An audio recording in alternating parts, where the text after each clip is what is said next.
the road to the Civil War. So our unit begins now in that 10-year period between 1850 and 1860, and we will be examining several key events that will lead ultimately to the outbreak of the United States Civil War. So the first event that we're going to talk about is the Compromise of 1850. Now, the Compromise of 1850 became necessary due to the fact of the California Gold Rush and thousands of American citizens rushing west to try and stake their claim and trying to get rich in the California gold fields. What happened was thousands and thousands of Americans went out and it became ready for statehood. And so what happened is it caused a crisis because, as we've discussed before, they were talking about always trying to keep the balance of free states and slave states equal.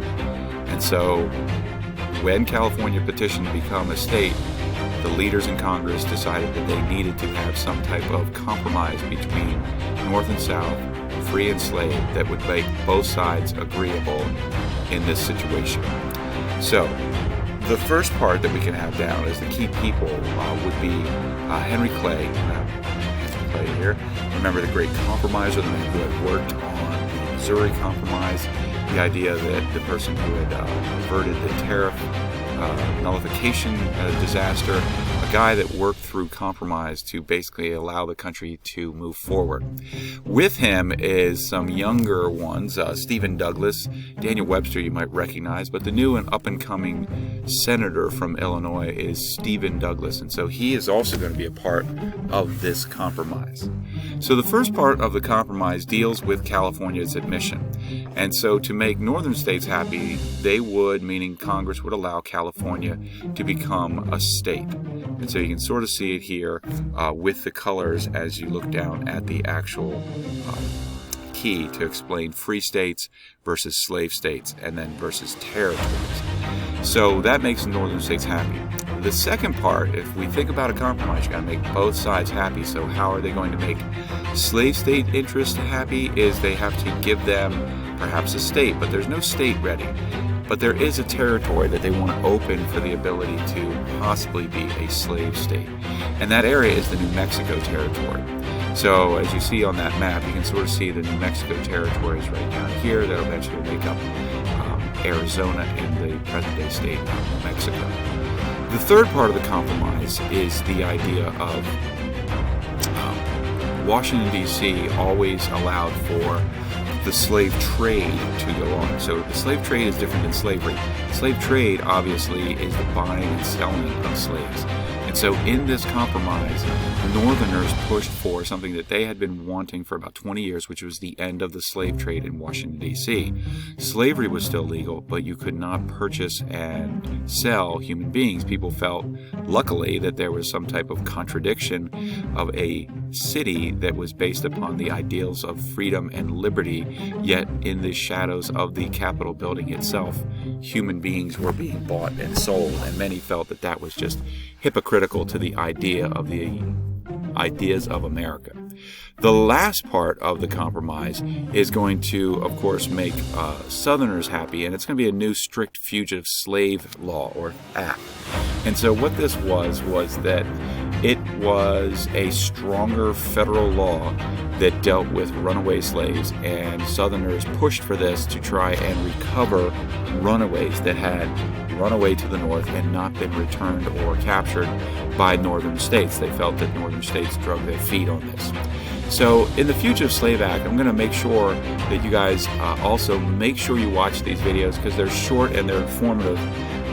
Basically what the Fugitive Slave Act did was it scared all blacks in the North, both free and slave, that were runaways, that they might be returned to the institution of slavery because now it is a federal law.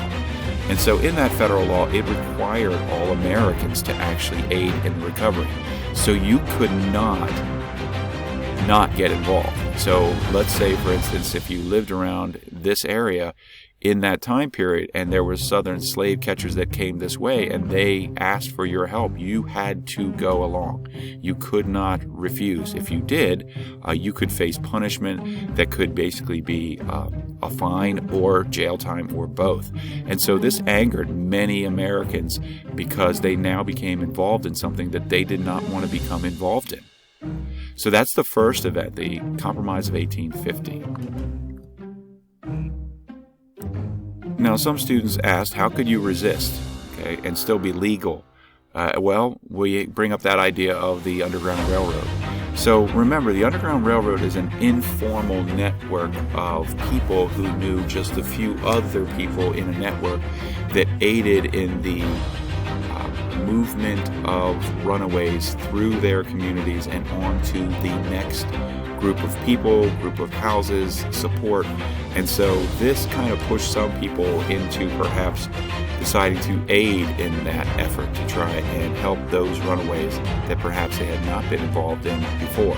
The other thing was a little bit more proactive, and that was some more supportive abolitionists disguised themselves, went south into southern states where there were slave markets, and tried to purchase slaves individually and then free them. The problem was, if this kind of information got out, it would, of course, raise the attention and suspicion of Southerners who, in some ways, knew that sometimes outsiders, or what they call agitators, would come south trying to involve themselves in what they considered not their business.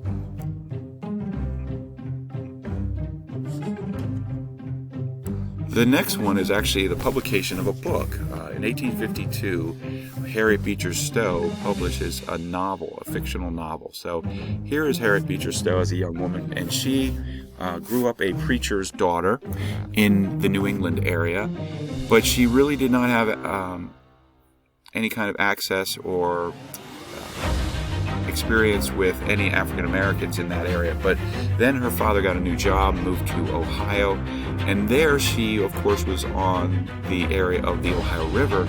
And so runaways that were crossing perhaps through Kentucky, crossing the Ohio and into Ohio, free territory, she found stories about runaways, and she probably gathered those runaway stories and created this novel. And this novel pushed Americans into caring about the idea of the evils of slavery, and something, again, that they did not think was any of their care.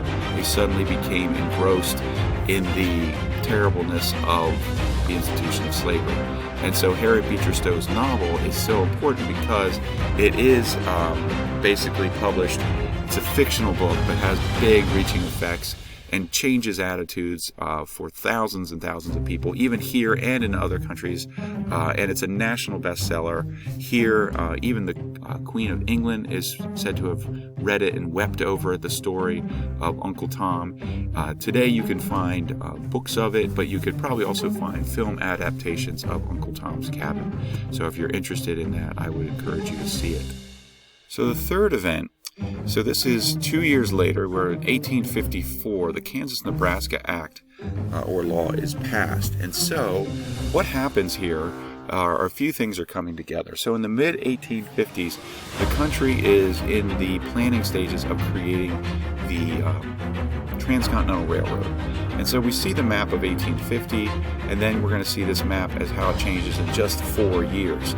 So what was unorganized territory has to be organized, because the United States government is going to try and build a railroad to link California out here with the rest of the country. So once they went past Missouri, you're pretty much the only next state is California. So the government is trying to figure out how and what direction a transcontinental railroad is going to take. Obviously, Northerners favored the northern route. Southerners wanted more southern route. And so what happened was they had to organize those unorganized territories. So basically, as we said, it dealt with the Transcontinental Railroad. So they're going to try and organize those territories on how it's going to run. Now, what happens is Stephen Douglas, if you remember, the Missouri Compromise had actually banned slavery north of the 3630 line. So what Stephen Douglas decides, and you can sort of see it over here, this is the old Compromise of 1820. Many Southerners were fearful if it went this way, it would benefit northern states. Stephen Douglas, even though he is from a northern state, he is a southern sympathizer. And so what he decides is to create two territories, Kansas and Nebraska. All right? And so as we move to the next slide, you can sort of see just more inset pictures of the actual territories. You might want to pause it and just take a look at some of it. And also kind of come back to this bleeding Kansas issue. Douglas proposes that these two new territories has a different feeling on how they're going to decide if it's going to be a slave territory, if it's going to be a free territory, and then ultimately a free state or a slave state. And that new idea, here's good old Stephen Douglas, the little giant. His new idea is going to be called popular sovereignty. Popular sovereignty. And so what that means is instead of Congress deciding an area to be free or slave, he thinks, well, America's all about choice, so let's have the people of the territory decide what would happen there. That was his great big plan. Okay? If the plan goes through, it would obviously scrap the Missouri Compromise because there could possibly be slavery north of the 3630 line, which is that southern border of Missouri. So if we look here, remember in the Missouri Compromise, they allowed Missouri to come in, but this southern border portion of Missouri said anything in this new territory would have to be free. Then, of course, in the Compromise of 1850 here, you can sort of see that the area of Utah and New Mexico is sort of, well, it's open perhaps. And then finally with the Kansas-Nebraska Act, you can sort of see the decision is going to be left up to the territories. And so people in the North that do not want to see slavery move west see the possibility of the expansion of slave interest all throughout this portion of the country, and they were very worried. So what happens is the next thing is Bleeding Kansas. So we'll start there. So Stephen Douglas's idea was based on a good premise, perhaps, with the idea that people would choose.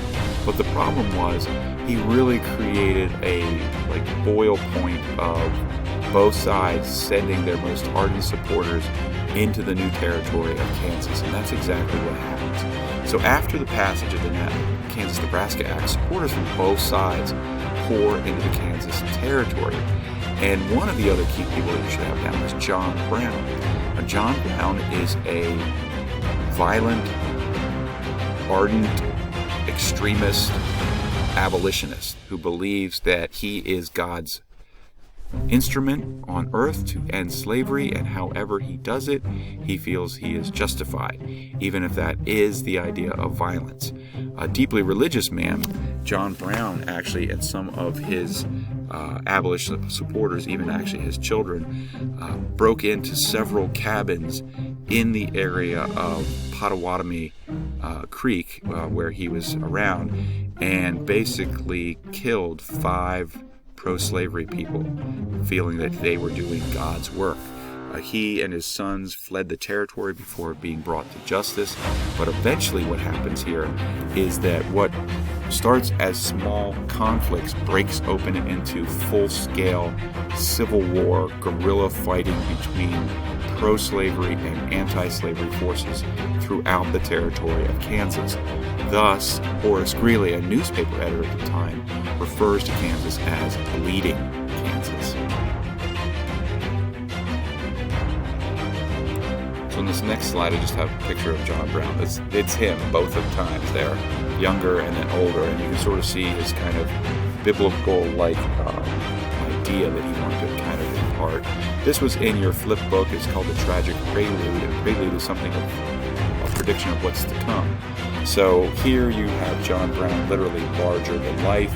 In one hand, he has the Bible. You can sort of see the Alpha and the Omega. He has his gun in his right hand. You can sort of see what they mean, what's to come. He can see the war between the United States and the rebel and traitorous, Southerners, and you can sort of see armies and you see bodies, and so that's what they're basically saying, what is coming.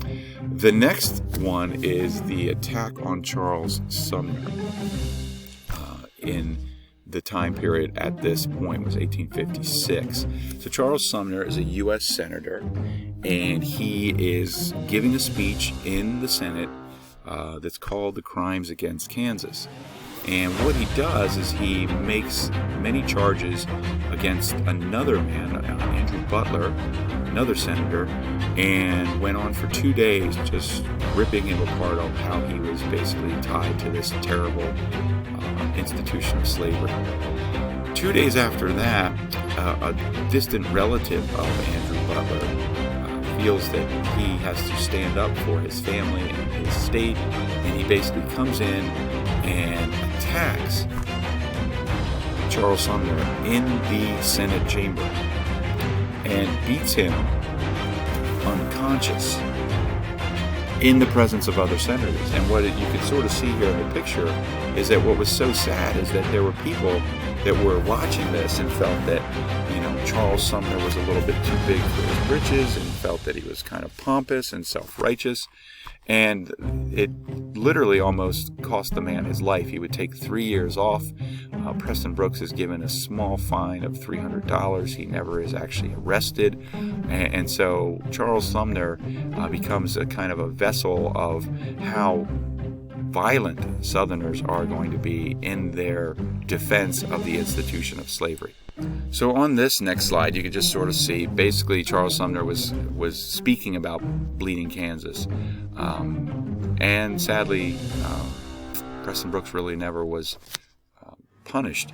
And what made it even worse is that when Southerners learned that the cane that he had used was broken over the back and the skull of Charles Sumner, many Southerners sent him new canes. And I'm going to share out a video I want you guys to watch where basically many of those canes were engraved with the phrase, "Hit him again." So there, people are just going to their extremist sides. And really, it's a point that is kind of foreshadowing what's coming. Our last one on this portion of the screencast is going to be the Dred Scott decision. So Dred Scott is a slave, and he is bought by a man who takes him from where he was into free territory, and he lives there for several months, and I think it's a little bit over a year, and then he is sold again and taken back into slavery. And so he and his wife, and with the supporters of some abolitionists, decide that they are going to sue for their freedom.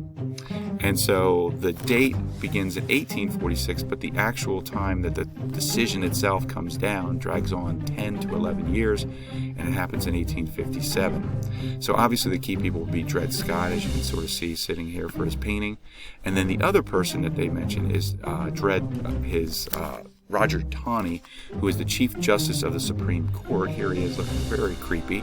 Roger Taney is actually a graduate of Dickinson Law down in Carlisle, Pennsylvania. He is brother-in-law to Francis Scott Key, but he is the Chief Justice, and so not only he, but several other justices rule against Dred Scott. And their judgment is more than, no, you are not free. They go beyond that and they make bigger statements. And basically the statement is, first of all, Dred Scott really should never have had his opportunity to make it to the Supreme Court in the first place. It basically said, you, as far as a person, do not exist in the eyes of the law. Slaves were property, so they could not bring lawsuits in the court for redress of grievances. They also say that he is not free, and the compromises that were passed previously are unconstitutional. They would be the Missouri Compromise and that idea of popular sovereignty that Stephen Douglas had just come up with 3 years before. They said were unconstitutional. Basically, they said the United States Constitution protects the institution of slavery, and any attempt by Congress or any other government is strictly unconstitutional. It's a violation. And sadly, Dred Scott still remained a slave. Now, if you watch the video, you realize that Dred Scott is purchased, surprisingly, by his first owner's children and his wife and their 2 children. And Dred Scott, though, sadly only lives about a year later and then dies. His wife goes on and lives the rest of her life as a free woman, and so do their children. Dred Scott's great-granddaughter is still alive and kicking in St. Louis, Missouri, and she wants to actually create a pilgrimage site of the spot of where he is buried in St. Louis. So that is where we end this first portion of the road to the Civil War.